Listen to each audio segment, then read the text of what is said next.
Hello guys, welcome back to another video of our React tutorial series.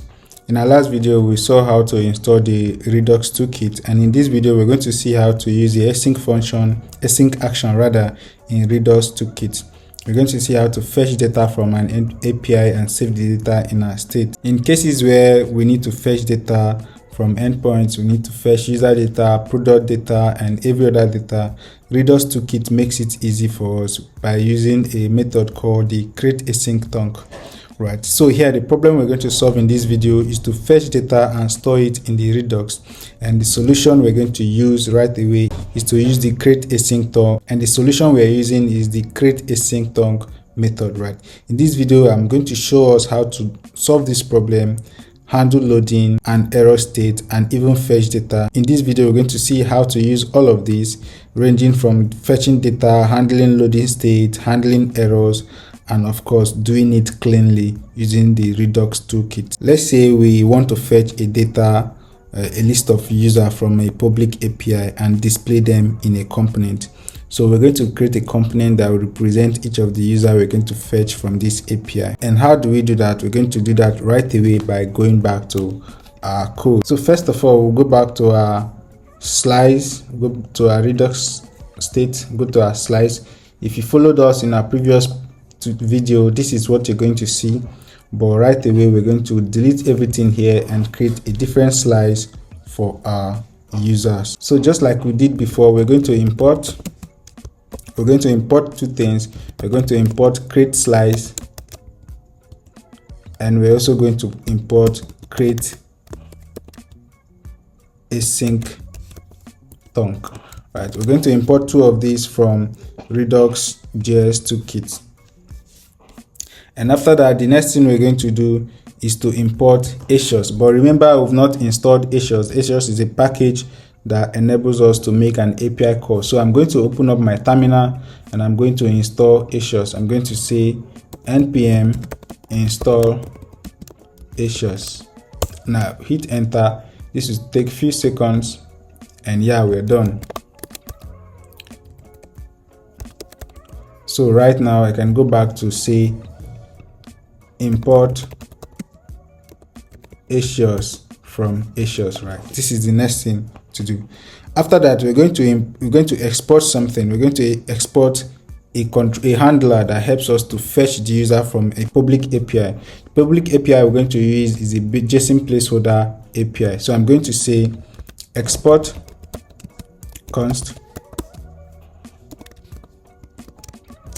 fetch users, and this is going to be initializing the createAsyncThunk, which accepts multiple parameters. The first parameter we're going to pass in here is the user / fetch users, and the second parameter is a callback function. So we're going to use an async function which is going to return an arrow. Right, so inside of the callback function we're going to declare a variable called response. This is where we're going to make our request. The response is equal to an await function. So we're calling our Async.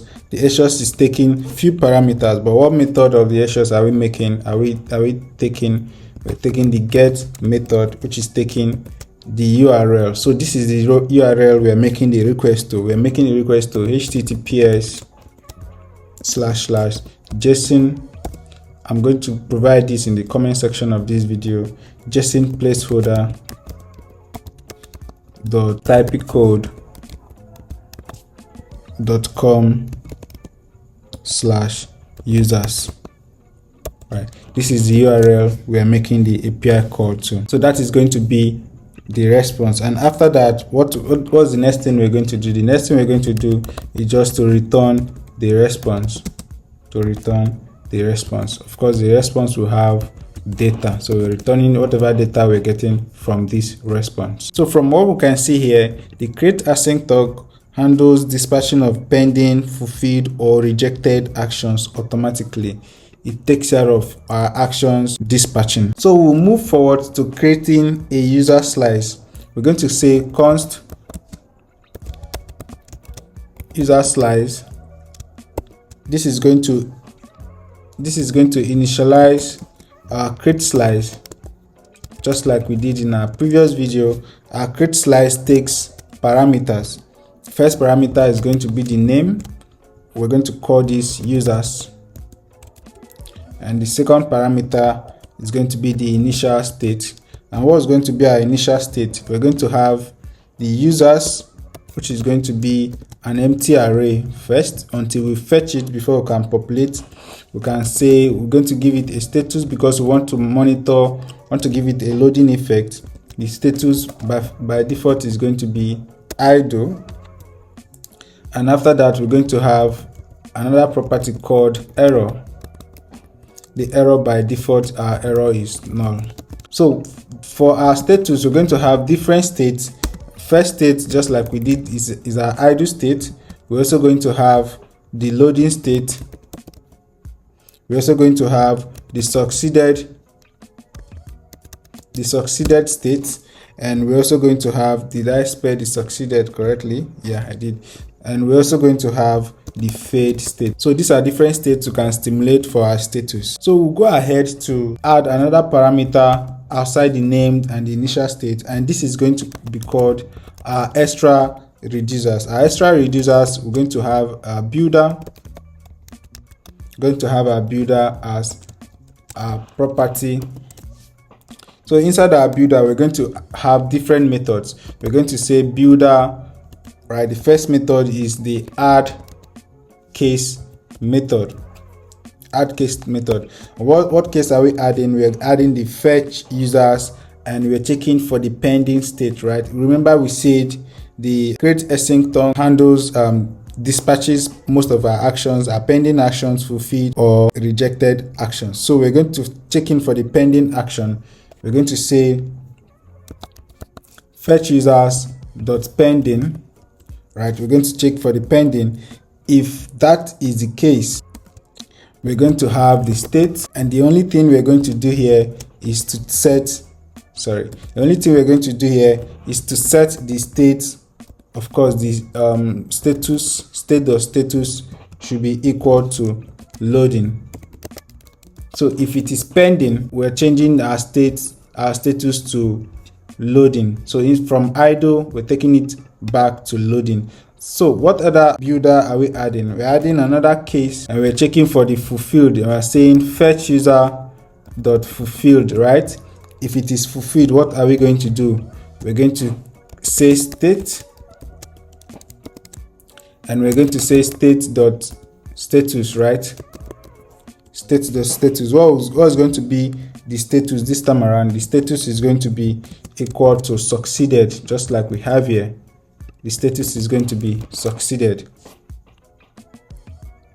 And if this is succeeded, we're also going to set our state.user to be equal to whatever the action, equal to action.payload, right? Whatever the data we're getting, we're setting it as the value of the user. So if we're doing this, that means we're going to have action as a property of this. So we're going to say action and state and action, right? So don't forget this. If you're doing that, don't forget this, because we are now expecting an action that will come with the payload. So what's the next case we're adding? What's the next case we're adding?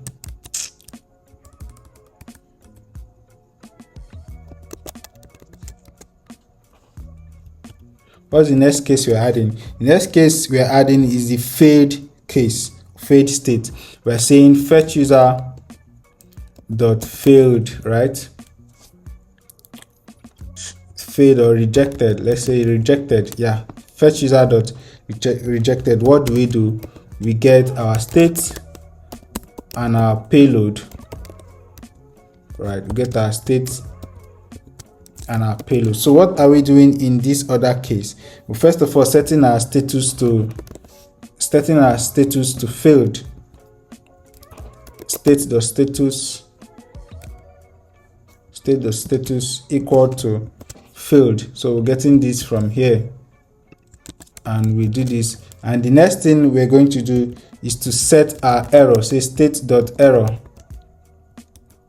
State.error should be equal to, right? So this is supposed to be error, right? State.error should be equal to action, whatever the action dot error dot message, right?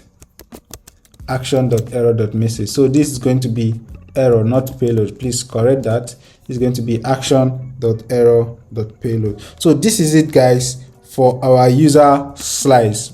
So the next thing we're going to do is to export our user slide as a default export. We're going to say export default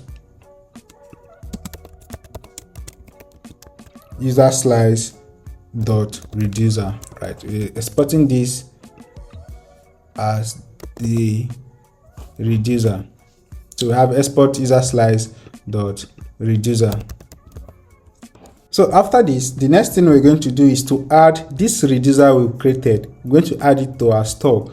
Just exactly what we did in our previous video. If you're confused and find it difficult to follow up on what we're doing, go back to the previous video and see how to set up the Redux Toolkit in your React application. So we're moving over to our store, and of course, I'm just going to delete everything we have here so we can start from the beginning again. I'm going to import configure store just like we did before. I'm going to import configure store from Redux Toolkit, and after that I'm going to import the reducer we created, right? The reducer we created. So I'm going to say import user reducer from, where did we create our reducer? From our slides, right? Import user reducer from our slides.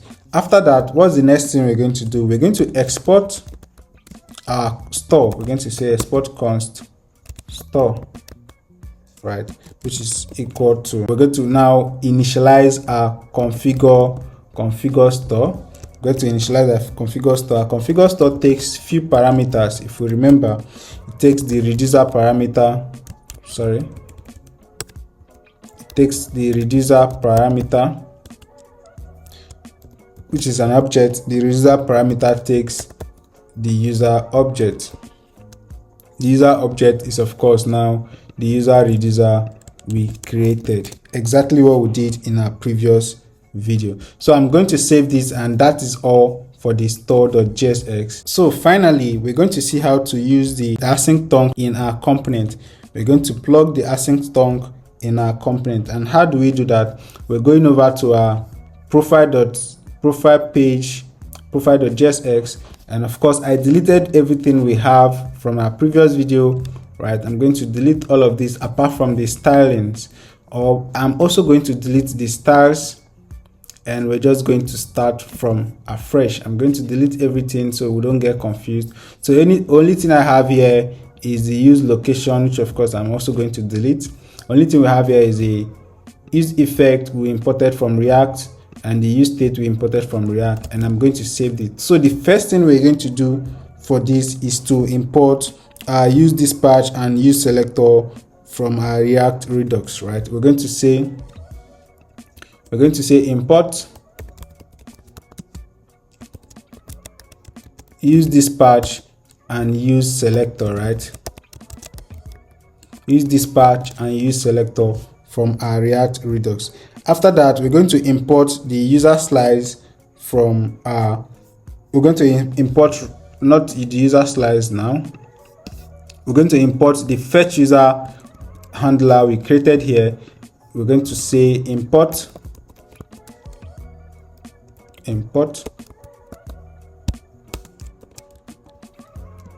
from, where did we create it from? Say from Redux states, and of course from our slides. So if we go on this, it's correct, so it's taking us to where it's supposed to be, right? Importing the user. So here we're going to initialize our use dispatch, and we're going to initialize our use selectors, stating our initial state for our users, our initial state for our status, and our initial state for our error. How do we do that? We're going to say const dispatch is equal to use dispatch, right? And the next thing we're going to do is to create our initial state. To say const users is going to be use selector, and what's the values for the use selector? We're going to say state, and we're saying state dot users dot users,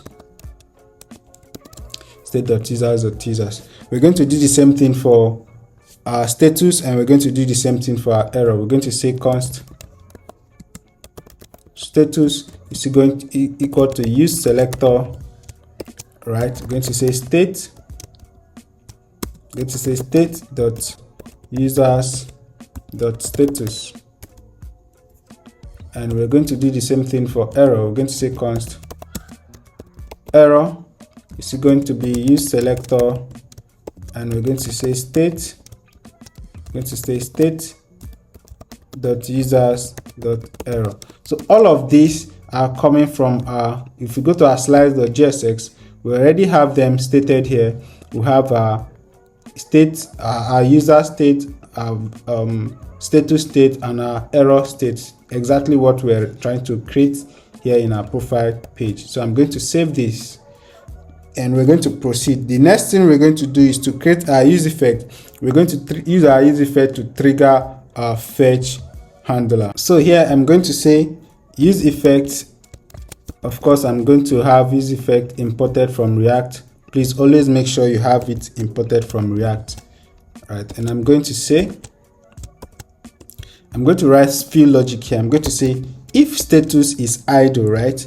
If status is equal to idle, I'm just checking the state we are. If status is equal to idle, what am I going to do? I'm going to dispatch fetch user. So I don't fetch user when I'm already fetching user, so we don't have flashing functions running. So I'm only going to fetch user when the state is idle. So I'm going to dispatch an action. And what's the action I'm going to dispatch? I'm going to dispatch the fetch user action. I'm going to dispatch the first fetch user action. So it's only when the state is idle this is going to run. And in my second parameters for my use effect, I'm going to watch the status, and I'm going to watch the dispatch, right? You can go back to our use effect tutorial to understand what we're doing here. So after that, I'm going to create few components. I'm going to create the component for loading, and I'm going to create the component for error, so we can always track our error when there is an error, and we're going to see a loading effect when we are loading or fetching our user. So here I'm going to say if status, of course this is the status we created here, right? I'm saying if status is equal to, if you go back here, we have different states for our status. We have the idle, the loading, the succeeded, and the failed. So I'm going to say if status is equal to loading, right, what should happen? I'm just going to say return, I'm going to return just a paragraph tag, which is going to be loading, right? That is it for loading. Now I'm going to do the same thing for error. So I'm going to say if status is equal to failed, it is going to be failed, right? What am I going to do? I'm going to return a paragraph component that I'm going to say error. So I'm going to also show the error. What is the error that we got? I'm going to say error. Remember this error, we said here in our slides.jsx, we said in a case where we have the fade, we want to save our error to be action.error.message. So whatever the error message is, that is what we're going to display here. And the next thing we're going to do is to render the user that was fetched from the endpoint. So we're going to use the unordered list, unordered list. Now instead of here, we're going to map through the user and just list all the users. We're going to say users.map, right? Of course, we're going to return the user, and we're going to return the index, right? We're going to return the user and the index. So in this area, we're going to return the list item, which we're going to pass in the key. We're going to pass in the key. The key is the index, and what's going to be the value? The value is going to be the user.name, which means the data we're returning from the endpoint is going to have a name property. So if we save this to make sure we are on the safe side, we save this and we start up our React application. We say npm run dev. This is starting in port 5173, and if we try to open this in our browser, it takes us to our application, right? So let's just open our developer tool to make sure everything is okay. Go to our console, everything is fine. So if we try to log in, say Paul and my password, and you hit login as admin, it takes us to the profile page. We're having an error, so let's inspect to see what the error is about. Here they're saying uncaught type error, cannot read property of undefined reading users in our profile.jsx line 8. So if we go back to our profile.jsx line 8, we have users, right? So let's see what is causing this issue. From what we have here, you can see that the line 8 we say const users equal to use selector state, and we're saying state.user instead of state.users, right? So we'll correct this to state.users, and if we save this, we're going to go back to C, right? We're going to go back to C. Let's try to log in again. Let's clear our console and we do this. If we click on login, we still have another error, and the next error is in line 23. You say cannot read property of undefined reading map. If we go back to our line 23, this is what we have. Say users.map. So if we go back to slice.jsx, we said our initial state is user, which is an empty array. But if we go to our profile, you hear we're saying state.users.users. So this is supposed to be state.users.user, because in our initial state we're calling it user singular, not users, right? If we go back here and correct this to user and we save, we go back, we should have this. Let's try to log in again. If we put our password and we go here, we see our user is being listed, right? Our user is being listed. But let's simulate it properly. So we're going to see the different states. We're going to see the idle states where it makes the request, and we're going to see the loading state. So if I reload this, go back and I try to log in with my email and I put in my password and I click on this, you've seen the loading state before the user is being listed. So this is how to fetch user from an endpoint using the create async tongue method, and we've seen how to do that. We save from our slice.jsx. We saw how to create a fetch user handler, which is making our API call using the asynchronous to this endpoint, and we created our initial state. We created three different states. We created the loading state, the succeeded state, and the failed state, and we saw how to use all of that in our component. We saw how we added the reducer to our store, and we saw how to use the async tongue in our component by initializing all our states and dispatch, and we saw how to create our states using our component, just our paragraph component, to identify when we're loading and if there's an error. And all we did there is just to map through the users that has been fetched from the database or from the API, and we're looping through them, rendering them using the unordered list, and this is what we have, guys. So you see how simple it is to use the Redux Toolkit to fetch data. It makes everything simple, fetching data with clean pattern and good default. If this video was helpful to you guys, please don't forget to subscribe, don't forget to like, share and comment, and see you guys in the next video. Bye.